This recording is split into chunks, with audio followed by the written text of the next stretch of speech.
Hi అండి. ఈరోజు మనం స్పెషల్గా పులుసులోకి మనం ఈ పౌడర్ ఎలా చేయాలో చూద్దాం. చూడండి, ముందుగా జీలకర్ర 2 స్పూన్లు, ధనియాలు 3 స్పూన్లు, ఇంత అల్లం ముక్క, ఇది కట్ చేసుకోండి ముక్కల కింద, కొంచెం ఇంగువ, కొంచెం బెల్లం తరుగు, కొన్ని ఎండిమిరపకాయలు, ఇది 1.5 స్పూన్ మెంతులు, 1.5 స్పూన్ ఆవాలు. ఇది కొంచెం వేపినా పర్లేదు, వేపకపోయినా పర్లేదు. ఇది ఏం చేద్దామంటే మిక్సీలో ఇది మనం గ్రైండ్ చేసుకొని పౌడర్ కింద చేసుకుందాం.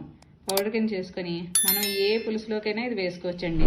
వంకాయ పులుసు, చేపల పులుసు, అండా పులుసు, గుడ్డు చేస్తాం పులుసు. ఇది ఏంటంటే మనం ఇంకా వంట అయిపోయింది, మనం దించేస్తాం ఒక 5 నిమిషాల్లో అనగా ఈ పౌడరు జల్లుకోవాలండి. అందులో జల్లుకుంటే స్పెషల్ టేస్ట్ వస్తుందండి. ఇదిగోండి పౌడర్ ఇలా వస్తుంది. నేను చేసుకున్న పౌడర్ ఇది. మీరు కూడా ట్రై చేసి నచ్చితే షేర్ చేయండి, లైక్ చేయండి, సబ్స్క్రైబ్ చేయండి.